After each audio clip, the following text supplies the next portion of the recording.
एक ऐसी वायरस जिसने इंसानों को मरने के बाद भी जिंदा कर दिया, पूरी दुनिया में फैल चुका था। खूंखार खून के प्यासे ज़ॉम्बी इंसानों की जगह दुनिया के नए मालिक बन चुके थे।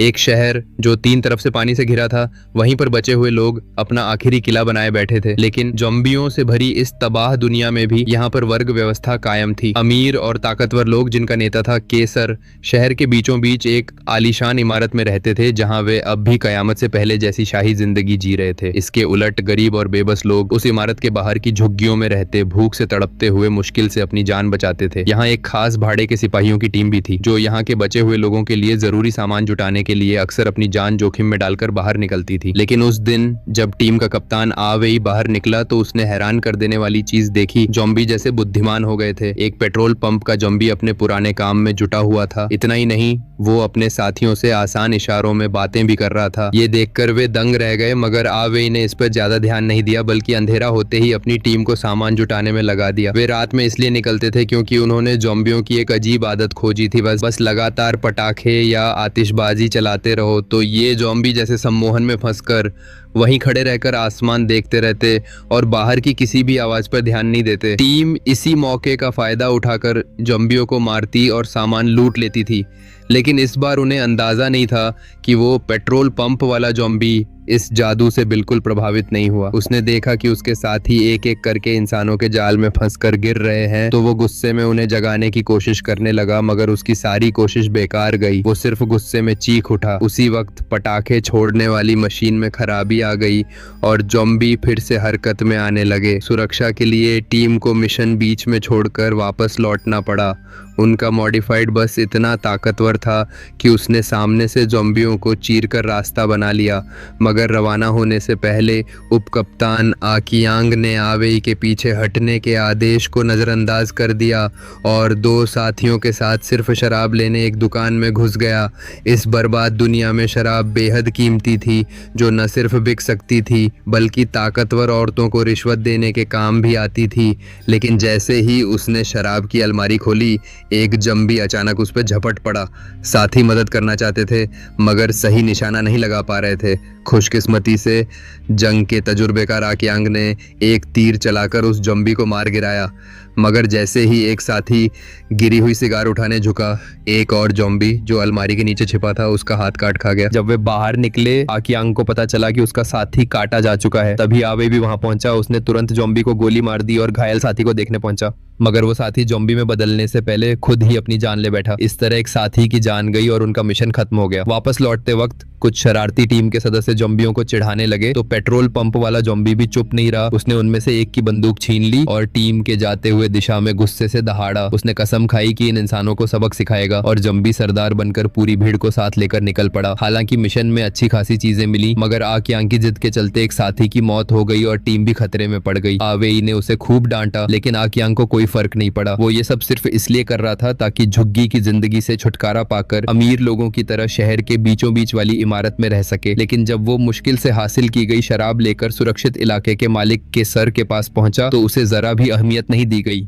केसर ने साफ कह दिया कि इमारत में रहने वालों की लिस्ट में उसका नाम ही नहीं है। ये सुनकर आकियांग का गुस्सा फूट पड़ा, मगर केसर ने अपने गार्ड बुलाकर उसे पीटने का आदेश दे दिया। दोनों के बीच झगड़ा बढ़ गया और ताकि आकियांग आगे कोई परेशानी न खड़ी करे, केसर ने सोचा कि उसे यहाँ से जिंदा जाने ही न दिया जाए। लेकिन जैसे ही गार्ड हमला करने वाले थे, आकियांग ने अपनी चालाकी से उन्हें खत्म कर दिया। इसी बीच आवेई शाओ शुआई को लेकर एक मनोरंजन स्थल पहुंचा, जहां तकरीबन ज़ॉम्बियों को भी मनोरंजन के साधन की तरह इस्तेमाल किया जा रहा था। ये देखकर आवेई ने गुस्से में ज़ॉम्बी को गोली मार दी और वहां अफरा तफरी मच गई। मनोरंजन स्थल के मालिक गाओदागे ने गुस्से में शाओ शुआई पर बंदूक तान दी, मगर गोली गलती से भागते हुए एक आम आदमी को लग गई। गाओदागे को अंदाजा नहीं था कि उसने किससे पंगा ले लिया है। एक माहिर निशानेबाज होने के नाते शाओ शुआई ने अपने मशहूर अंदाज में भीड़ के बीच से एक गोली चलाकर गाओदागे को ढेर कर दिया।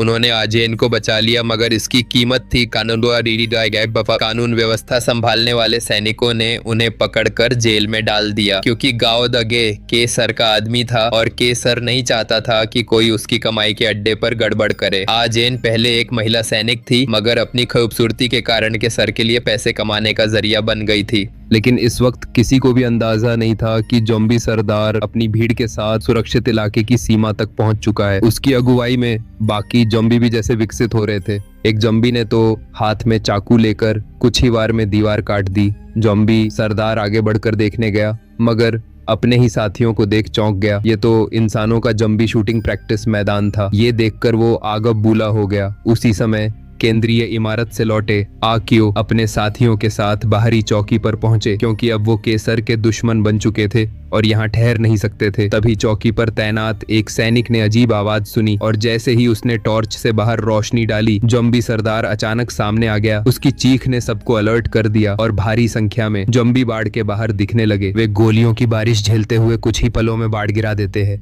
ज़ॉम्बियों के अंदर घुसते ही सैनिक गिरने लगे। इस अफरा तफरी में आकियांग ने लड़ने के बजाय मौका पाकर बख्तरबंद गाड़ी चुरा ली और वहां से भाग निकला। हाथ में पकड़ी राइफल अनजाने में ही चल गई और अगले ही पल उसे सब समझ में आ गया। वह तुरंत बख्तरबंद गाड़ी पर गोलियों की बौछार कर देता है। हालांकि इससे गाड़ी को रोका नहीं जा सका, लेकिन ज़ॉम्बी सरदार रुकने वाला नहीं था। उनका अंतिम लक्ष्य था सुरक्षित क्षेत्र में घुसकर लोगों को खत्म करना।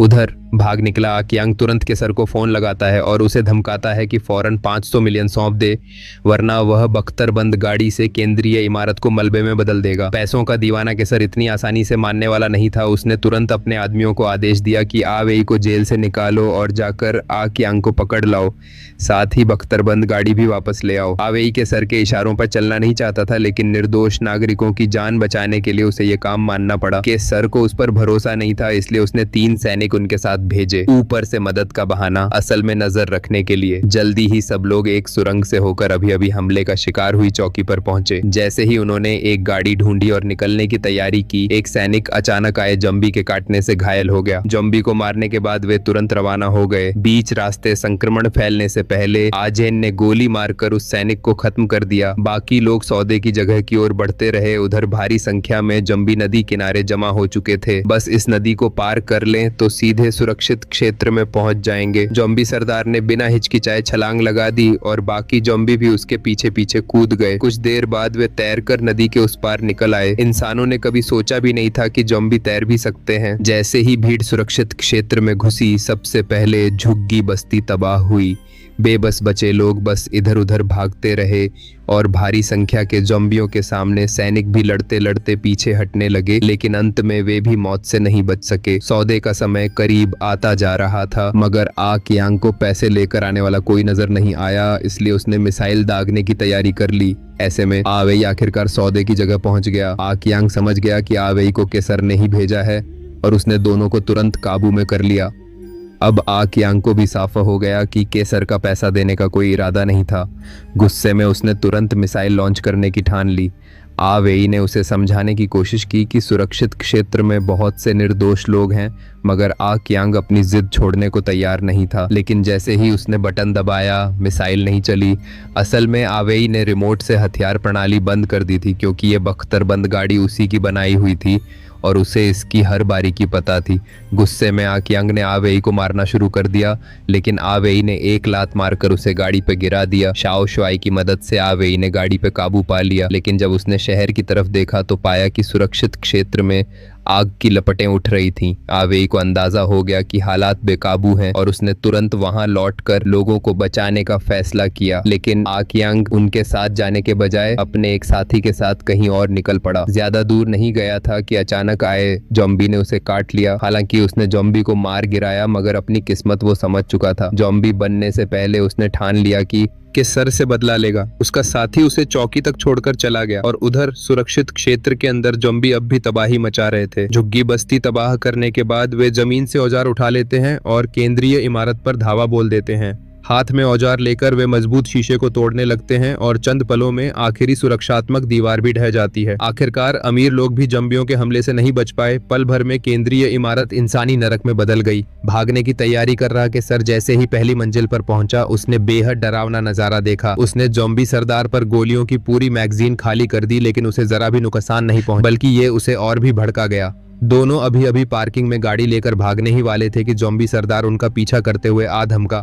दरवाजा खोल रहा उसका सहायक हालात देखकर तुरंत भाग निकला, केसर को अकेला गाड़ी में फंसा छोड़कर। ज़ॉम्बी सरदार ने जब देखा कि कार का दरवाजा नहीं खुल रहा तो उसने पास पड़ी पेट्रोल पंप की नली उठाई, सामने के शीशे को तोड़कर पेट्रोल अंदर भर दिया और फिर गैरेज से निकल गया। कुछ समझ न पाने वाला केसर जल्दी से गाड़ी से उतरा, 2 थैले पैसों के उठाए और भागने ही वाला था कि पीछे से एक ज़ॉम्बिया खड़ा हुआ। मुड़कर देखा तो पाया वो था पूरी तरह बदला हुआ ज़ॉम्बी आकियांग। ज़ॉम्बी आकियांग ने सीधे के सर पर झपट्टा मारा और तभी जब दोनों आपस में भिड़े हुए थे, ज़ॉम्बी सरदार वापस आ गया, हाथ में जलता हुआ बम लिए। एक इंसान और एक ज़ॉम्बी दोनों वहीं खत्म हो गए। ज़ॉम्बियों के पागलपन भरे हमलों के बीच बचे हुए इंसान गिने चुने रह गए थे। वे सुरक्षित क्षेत्र से भागना चाहते थे मगर रास्ता बिजली से भरी लोहे की बाड़ ने रोक रखा था और इससे भी बुरा, ज़ॉम्बियों की भारी भीड़ पीछे से आ पहुंची थी। अब उनके पास पीछे हटने की कोई जगह नहीं थी, बस मौत का इंतजार। उसी नाजुक वक्त पर आसमान में आतिशबाजी की आवाज गूंज उठी। असल में आवेई और उसकी टीम वापस आ गई थी, लेकिन इस बार आतिशबाजी का ज़ॉम्बियों पर कोई असर नहीं हुआ। वे बस थोड़ी देर रुके, फिर इंसानों पर हमला जारी रखा। जब बख्तरबंद गाड़ी बाढ़ तक पहुंची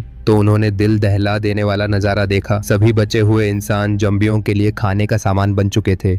उनकी तकलीफ खत्म करने के लिए आवेई ने मजबूरी में मिसाइल दागने का आदेश दिया। धमाकों के बाद उन्होंने देखा कि ज़ॉम्बी सरदार एक बड़ी भीड़ के साथ दूर खड़ा था, लेकिन दयालु दिल वाले आवेई ने उस पर बमबारी नहीं की। उसके नजरिए में ये ज़ॉम्बी भी इंसानों की तरह सिर्फ जीने की कोशिश कर रहे थे। आखिर में आवेई बख्तरबंद गाड़ी चलाते हुए बाकी बचे कुछ लोगों के साथ उत्तर की ओर एक नए जीवन की तलाश में निकल पड़ा।